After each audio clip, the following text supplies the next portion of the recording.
elections, does the IDF have what it takes to liberate Lebanon from Hezbollah with our administration's support? Should we criminalize incitement to genocide and start arresting lots of anti-Semites?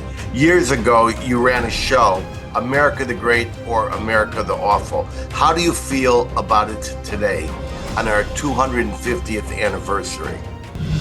And now, The Edwin Black Show.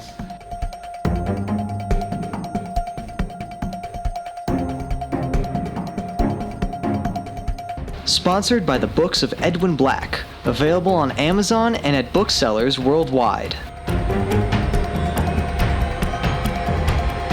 And now, here's Edwin. Hello, this is Edwin Black, investigative journalist, historian, and human rights author of 325 editions in 40 languages and 190 countries worldwide, including IBM and the Holocaust, War Against the Weak, and my latest, Israel Strikes Iran. It's 1,000 days today since the October 7 massacres, and the Jews and Israel are still strong and getting stronger. Ours is a show for opinion makers, decision makers, and leadership, not mass cliques. So subscribe for alerts at theedwinblackshow.com. Please, if you want to support our work, we need your assistance. Just visit theedwinblackshow.com/support. Your help, big or small, assures our complete and utter intellectual and uncensored journalistic independence. So just go to theedwinblackshow.com/support and keep us independent. Today's episode is made possible and sponsored without any preconditions, requests, or stipulations by members of the Jewish communities of Binghamton, New York, Dallas, Texas, Wheeling, West Virginia, and Mexico City. And I might say it is co-sponsored by Kenneth Abramowitz's just released Audible audiobook for his best-selling and prize-nominated book, The Multi-Front War. Find it on Amazon, Audible, and Apple Books worldwide. It's his third audiobook following the global release at Google and Kobo. The Edwin Black Show, along with our YouTube site, speaks frankly and without tremor to a fragmented world seeking better understanding of our tormented past, our present, very, very tense, and a turbulent future, still uncertain. By the way, stay tuned for my special word of wisdom at the very end of the show, just before I sign off. Today's episode is Unanswered Questions, where I provide no-holds-barred responses to the many unanswered questions held over from other shows and recently submitted. Question number one. We have 4 people who want to know about the JNS Global Summit I attended last month in Jerusalem. In a word, ladies and gentlemen, it was a spectacular, multi-generational ingathering of the Jewish world's most valuable leaders, young and old. Imagine 1,000 of the most consequential Jewish leaders gathered in one place at the majestic Waldorf, plus the top tier of Israeli leadership from Bibi Netanyahu down, with one energizing goal: to develop survival tactics. Note, I said tactics, not assessments, not complaints, not aspirations, but tactics. There seemed to be a universal agreement that the Jews are in trouble and Israel needs to be strong. Of the numerous panels and forums that were laid out there, I headed up 2. I moderated the expert Iran panel, which analyzed the Iran Memorandum of Understanding, or maybe I should say Memorandum of Misunderstanding, that was released just hours before our panel. And I also chaired the Diverse Narrative War Forum. Note, I used the term war, narrative war. We created a war room of mechanisms, tactics, and battle plans to fight back against the false narratives, as we have for centuries, but this time with quick response teams, technology, and steel-plated techniques. I cannot reveal all that we discussed, but I expect a powerful edifice to emerge within the coming weeks. We're not going to take it anymore. Jews did not command the Romans to kill Christ. We never poisoned the wells. We do not murder to obtain Christian blood to make Passover matzahs. We have not started all the world wars, brought down all the economies. We never took the chips out of the Nabisco cookies, as Henry Ford claimed, and we have not committed genocide in Gaza when we fought back like these deranged Democrats have alleged. At this conference, everyone was operating at 101 miles an hour. There were so many moving parts. One never knew from moment to moment, from morning to night, if he was just an audience member or standing in for a panelist. Over several days, we essentially never left the hotel. One thing is for sure, this second annual summit cemented the conference as the preeminent event on the Jewish calendar, and it cemented JNS as the preeminent pillar of Jewish cohesion, intellect, news, and organization, as well as interfaith solidarity. No wonder JNS has displaced the old guard of failed legacy Jewish media and organizations with a new, credible, and effective torch. That's also why JNS changed its name from Jewish News Syndicate to Jerusalem News Syndicate.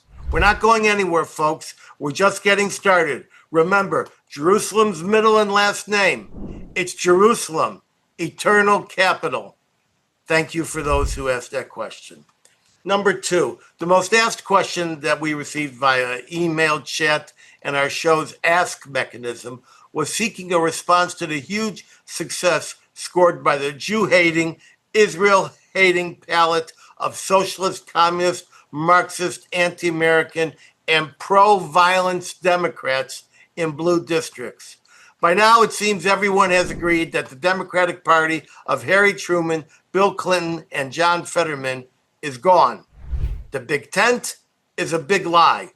No tent of decent and moral men can exist with Nazis, Jew haters, and flamethrowers who want to burn the tent down. No tall tree can exist once the termites infest it. Face it, the Democratic Party is now controlled by what Democratic Senator John Fetterman called dirtbags. That's a quote. Even a nut like James Carville says he can't be in such a party if it includes these crazies. The socialists are extremely organized, and they call their operation a factory. That's a quote. They're ousting the old guard liberal progressives and replacing them with know-nothing 20-something burn-it-all-down revolutionaries who have been seizing the moment to seize the country. Even though House Minority Leader Hakeem Jeffries has welcomed them in, they have chanted in front of his face, "You're next." If they win in even any of their midterms, the squad that became a squadron will become an entire battalion bent on destroying America, destroying the Jews, and destroying Israel. They will go house to house in what they call canvassing squads to eke out what has been broadly promised as revenge, seeking out all those who have supported Israel, Trump, or the American establishment. That's just average citizens.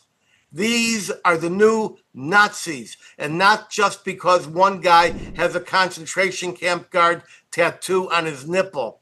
The Nazi party of Adolf Hitler had both the political echelon and the brown-shirted stormtroopers who committed acts of violence, street thuggery, and personal and threatening actions. The party once known as the Democrats now have their political echelon, true, but they also have their violence squad, Antifa, and now Trantifa, and many others, including armed groups. The establishment of the Democratic Party is in diapers, seeing their well-entrenched political perches being burned down before their very eyes and overnight. I imagine in a cycle or two, these guys will change the party's legal name to Democratic Socialists to finish the transition. In Hitler's Germany, the Nazi hierarchy called this Druck von unten. I wrote a chapter on it in my book, The Transfer Agreement. Druck von unten is German, meaning pressure from below. These burn-it-down candidates can't get elected without a voter base. For example, Texas Democrat Maureen Galindo, a genocidal candidate who ran on a platform of imprisoning and castrating Zionists, still got 5,700 votes, or about 40% in her district. I call her genocidal because calling for mass castration constitutes genocide under both the international treaty and the federal genocide statute. I mean specifically Article 2, subsection D, and I quote, imposing measures intended to prevent births within the group. She should be arrested by sundown.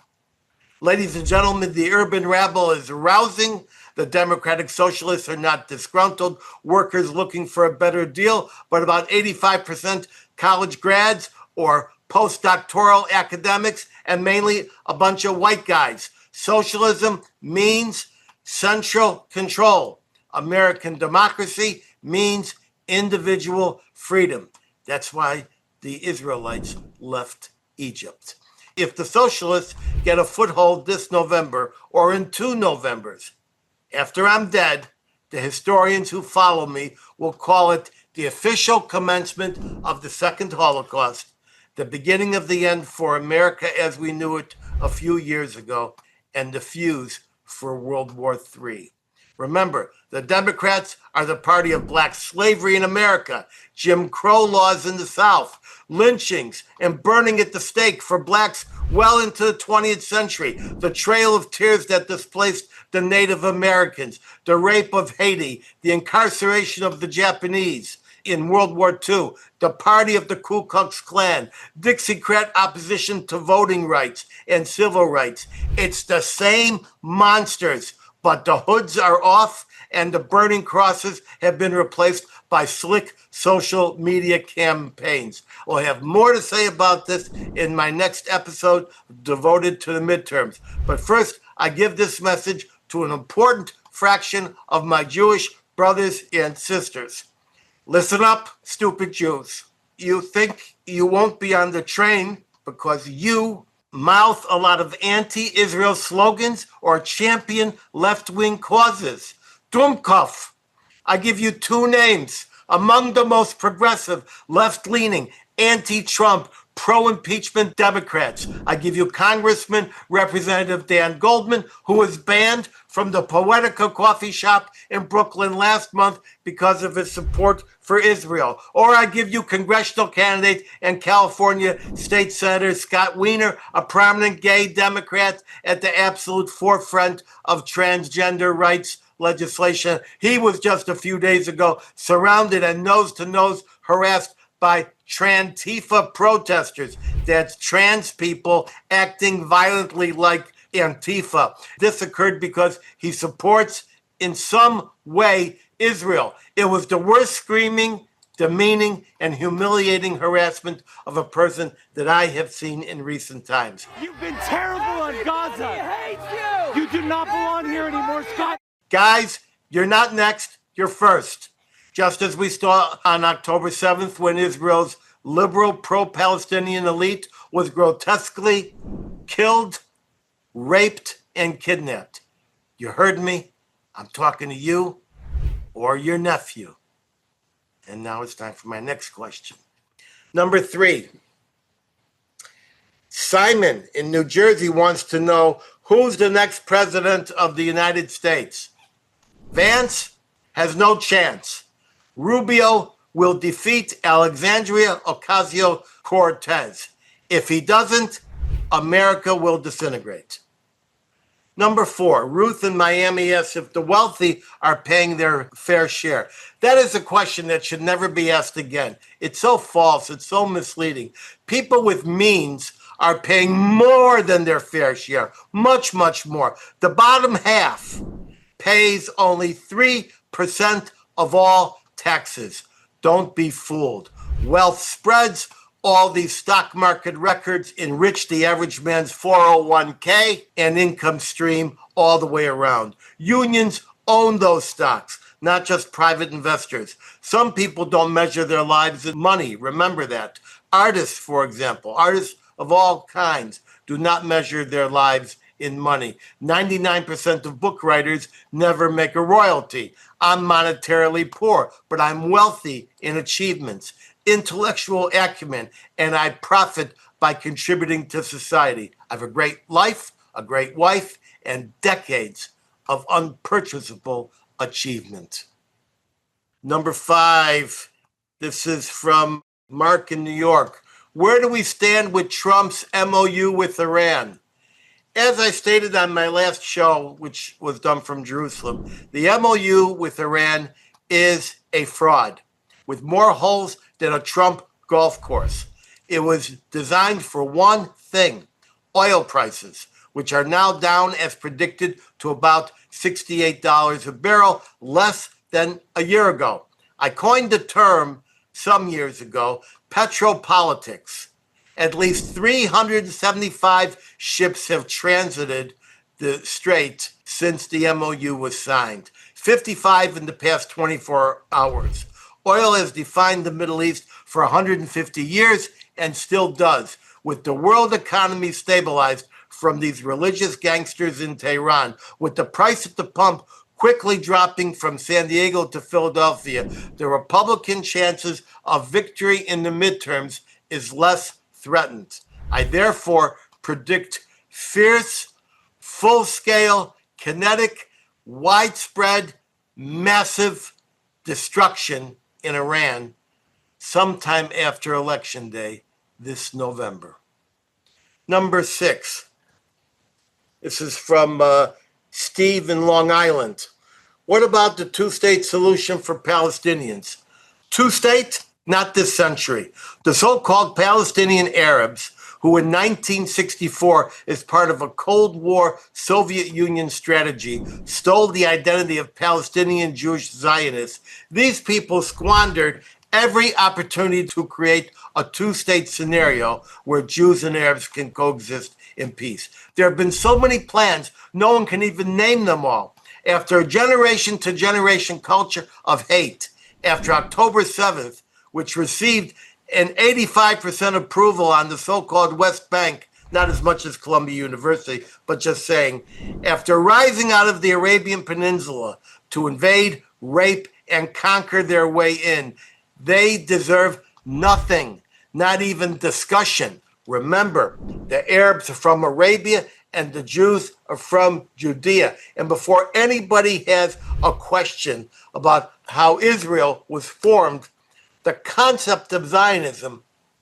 was legal acquisition of land, and all the land was purchased. In fact, it was purchased for $1,000 an acre in some cases, at the same time when it was selling for $5 an acre in Iowa. So don't let anyone mislead you. Thank you for that question. Number 7, Simon in Toronto asks, where is Israel's next war? That's a good one. With Turkey, probably in 2 to 3 years. It will start in Syria at the Golan Heights. President Erdogan is openly threatening total destruction of the Jewish state. NATO notwithstanding, Erdogan wants to reconquer Jerusalem and reestablish the Ottoman Empire. Not going to happen, Effendi. We're going to have to take care of Turkey and make sure the Ottoman Empire is not reborn. Number 8, Marlene in Chicago asks, what has the Board of Peace ever accomplished in Gaza? Well, first, it got all the hostages back, which is a miracle. Many experts think that Hamas is finished. It's an organization that just hasn't admitted it's dead, and most politicians cannot measure the corpse. After October 7th, Israel killed the top echelons of Hamas leadership, all the top guys: Yahya Sinwar, Ismail Haniyeh, Mohammed Deif, and Mohammed Sinwar. A few months ago, Israel killed Izz al-Din al-Haddad. He was the head of the Hamas military wing. Some days later, the IDF also killed Haddad's replacement, Mohammed Odeh, just for good measure. Only one senior Hamas commander remains, Imad Akel. His days are numbered. Israel has also subjected a large number of mid-level commanders. The new recruits, yes, there are plenty of them. They can hold a gun, but they have no tactics, no experience, no organization, no command structure. Face it, 90% of Gaza was destroyed. Not enough, in my opinion, considering the mass civilian involvement in October 7th, but plenty still. Importantly, we will see a Berlin-style rebirth in the Gaza Strip. The first Hamas-free zone is being established right now near Rafah at Tel Sultan. It should open within a couple of weeks. It will be open for anyone with no political and terror connection. People who just want to live and thrive, they will be allowed to do so with protection.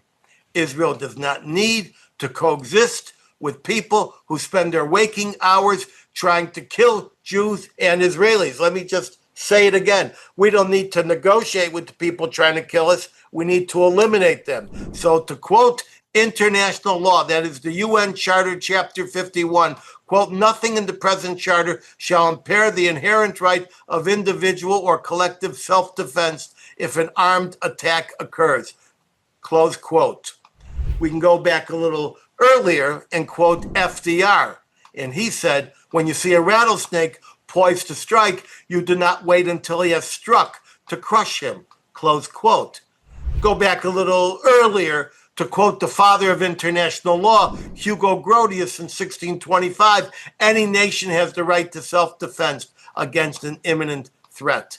And to quote an even earlier document, quote, if someone comes to kill you, rise up and kill him first, close quote. That's the Talmud, Sanhedrin 72a, recently cited by Bibi Netanyahu. That's right. Everything changed on October 8th. We want to live, and if you want to kill us, we'll find you first. Number 9, Gerald in Manhattan. Is America on the brink of a civil war? Yes. I've been predicting this for quite some time. I think we're closer now than ever. We'll find out more in the first week of November. All the fake cries about democracy being threatened by Trump, turns out it's the new radical primary elected Democrats who want to abolish the prisons, abolish the police, abolish the Senate so that they can use minority control in cities in the House of Representatives to kidnap the country. And now Mandami says he may not respect the Supreme Court decision on Haitian and Syrian deportations. So who is threatening democracy? Friends, it will not be state against state, but big city versus small city in rural area. It's coming to a ballot box near you. Okay, here's a question from Maine. In the case of Plattner, this maniac with the death head tattooed on his breast, he said he just didn't know. Then he said he's a military historian, and of course he knows.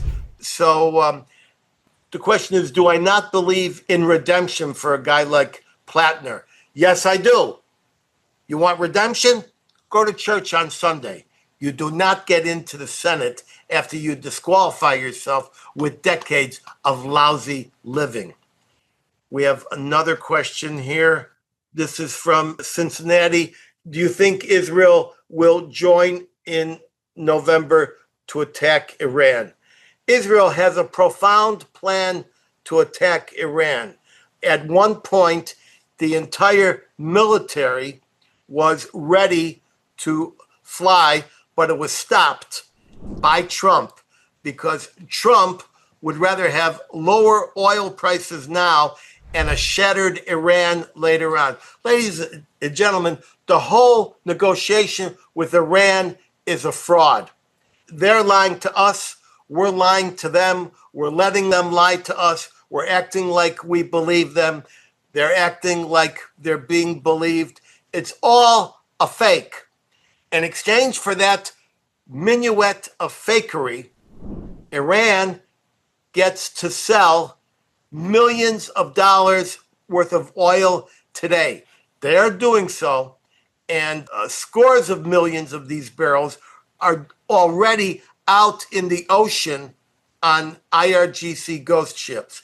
But by flooding the market with oil, we are lowering the cost for everyday Americans and postponing the inevitable. Okay, Chris, is Russia on the verge of economic collapse? How long and what happens then? This is Chris in Indiana. Well, I'm going to be honest. Ukraine has developed its drone technology in a massive way, and they are focusing on the oil infrastructure. And Russia is seeing its refineries and its oil storage going up in flames just down the street. So everyone in the country is now seeing this. This has made long 2, 3, and 4 hour lines at the gas station. Fights are breaking out. And believe it or not, Russia, which is one of the top 3 or 4 oil exporters in the world, is now importing oil because of this devastating destruction. So I think that you could say they're on the verge of economic collapse, because even though there's been some temporary waivers to bring the cost of oil down, the fact of the matter is that these waivers are going to come to a close soon. We're watching the price of oil. We watch it by the minute. When it inches up to about $72, we're going to stop waiving these sanctions. How long would that take?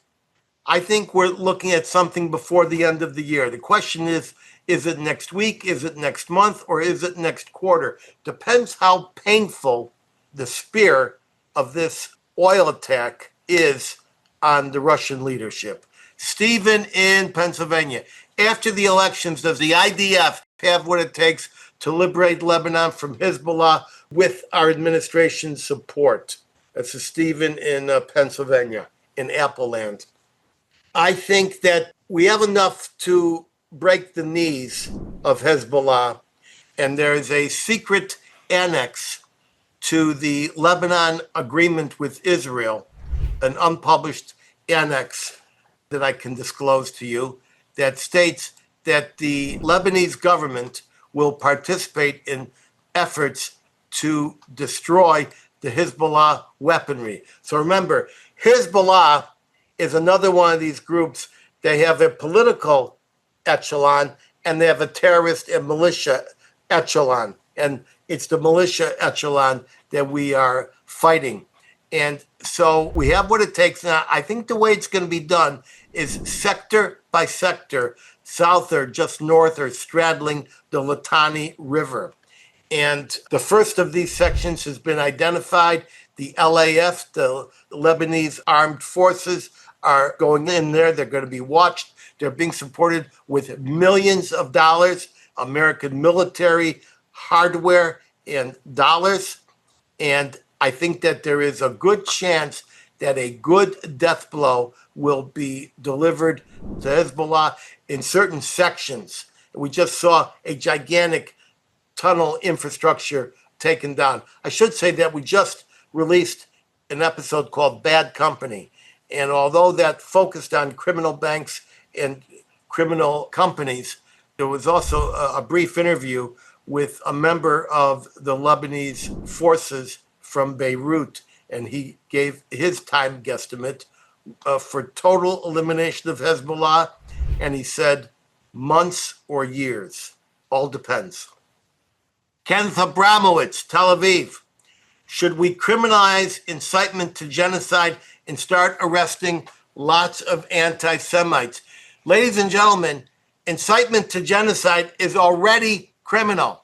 It's already criminal under international law through the Genocide Treaty and under American federal law through the Proxmire Act. If you go to the global initiative that I started with help from my wonderful and creative staff, that would include Wes and Eve, to stop genocide against Israel.com.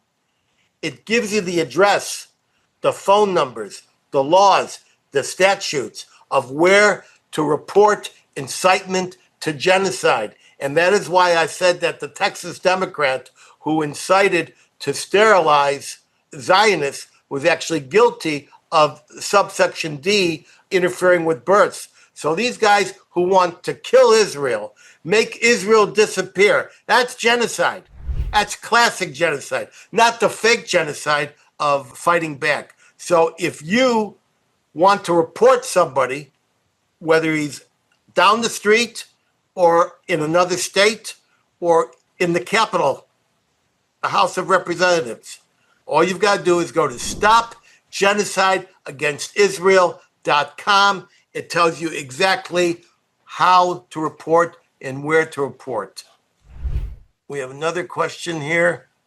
I've actually been saving this one. Years ago, you ran a show, America the Great or America the Awful. How do you feel about it today on our 250th anniversary? I held this, as I say, for some time. I prepared a response. And my response is, I still feel that America is the greatest country on earth. It has done the most to rectify the injustice of every other nation and the most to preserve peace and personal freedoms. I know the misdeeds of this nation and have spent a half century of my life documenting those misdeeds. I know that when thousands of years of slavery was brought to this country by the British, it took several generations before we excised it and even fought a bloody war to remove. I wrote the best-selling book on eugenics, War Against the Weak. I have done episodes on the American Civil War concentration camps and the Japanese internment. I know the evil the Democratic Party has inflicted upon this country, including the dispossession of Native Americans, slavery, Jim Crow, all that. But we have expunged those efforts and are trying to get to the better equality among all men we in America originally envisioned. Stick with me for a moment on this. I would remind that we are not ancient Nineveh that enslaved and beheaded so many.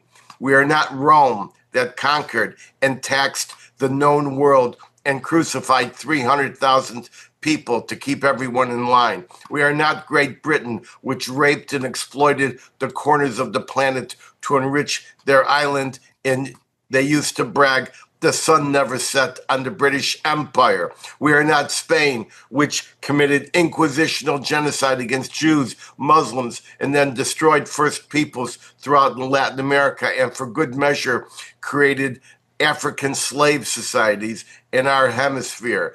You can ditto that for Portugal, which sailed the ocean blue with giant ships designed to reduce millions of Africans to slabs of meat and then work them to death. We are not the Arabs who conquered, raped, and imposed their religion on millions on 3 continents and depopulated Africa by abducting its inhabitants to work as slaves throughout the Arab world, some 1,400-year slave trade, the Arab slave trade. We are not Russia, which conquered its neighbors with the sword and now aims to conquer Ukraine with airborne Cossacks called drones. And let me not forget that Stalin killed millions of his countrymen just to show who was boss. Nor are we Ukraine, which spent hundreds of years massacring Jews and outdid the Nazis in their own country in terms of the Holocaust. And we certainly are not Norway or Denmark,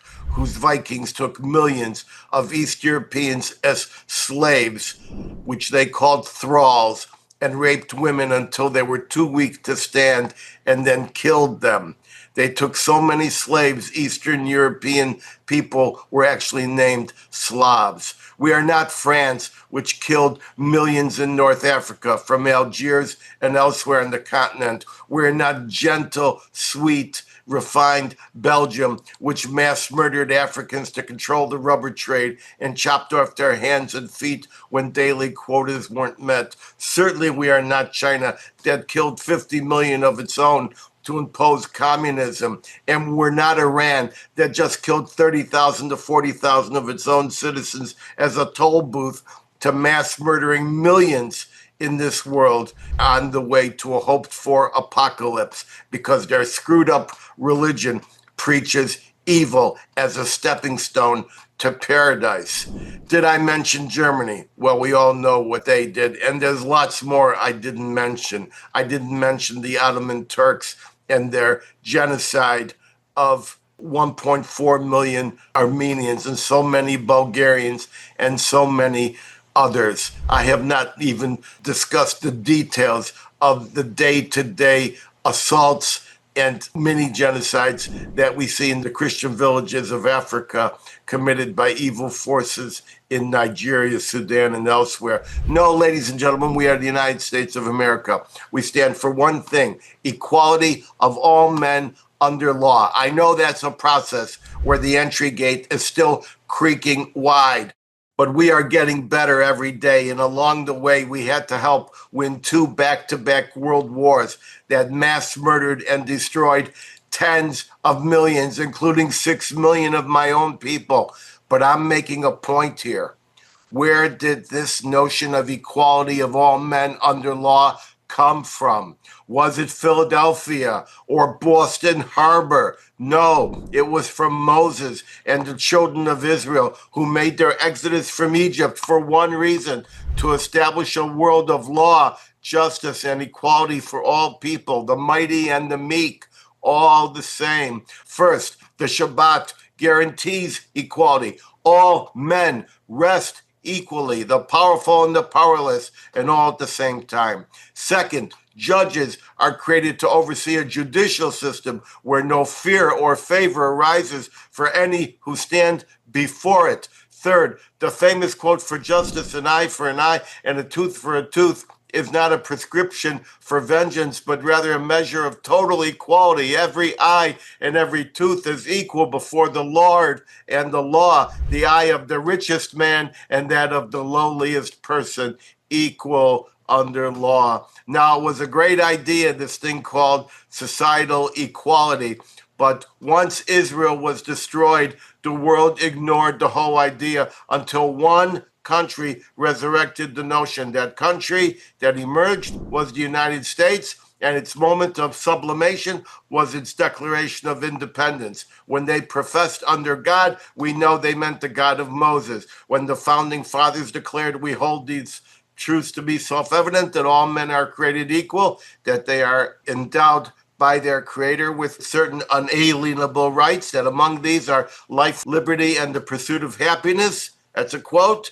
And then when they emblazoned the words of Leviticus 25:10 on the Liberty Bell, those words were Judaic, a biblical injunction: go forth and spread liberty throughout the land, right from Leviticus. So the United States, after 17 centuries, undertook to bring to reality God's message and mandate to the Jewish people to be a light unto the nations and spread the concept of equality. That was not a chosen people, ladies and gentlemen. That was a mandated people. That's right. The founding of the United States was in many ways a Jewish thing, picking up the forgotten Jewish ideal. And here's something many school kids no longer learn that deeply elevates the Jewish connection once you understand God's mysterious hand.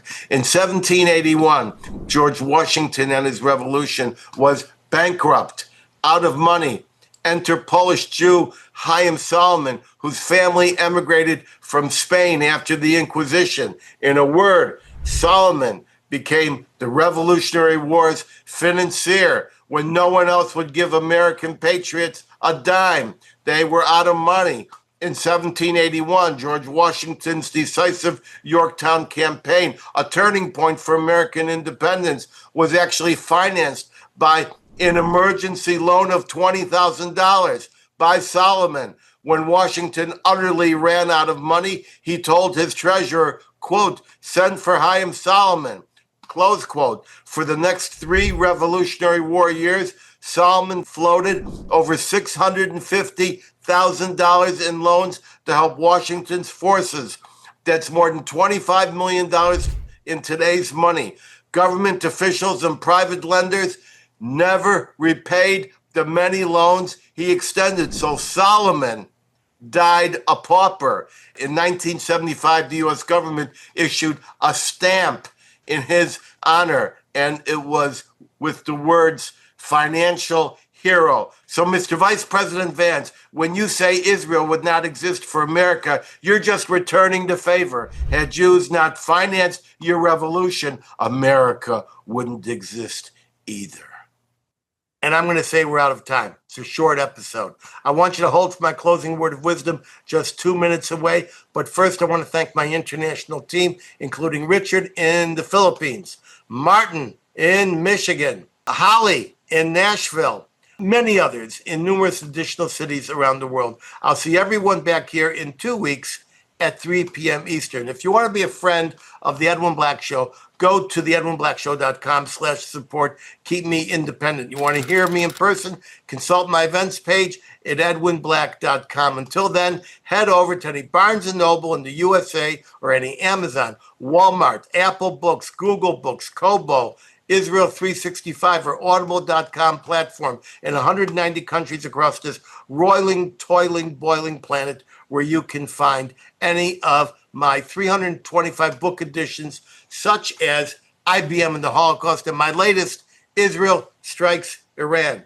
Want an autographed copy? Just hit edwinblack.com and click books. Get access alerts to participate live in my future shows at theedwinblackshow.com. You'll see a much enhanced and exquisitely produced version of this very show and prior episodes by subscribing to our YouTube channel at The Edwin Black Show. Click the notification like tens of thousands of others have. Follow me at Edwin Black Book on X as well as Facebook. And now for my closing word of wisdom. When you stand atop a mighty iceberg, just remember, ice melts. I'm zooming out from our nation's capital. Bless all of you and pray for all that is unfolding before our very eyes.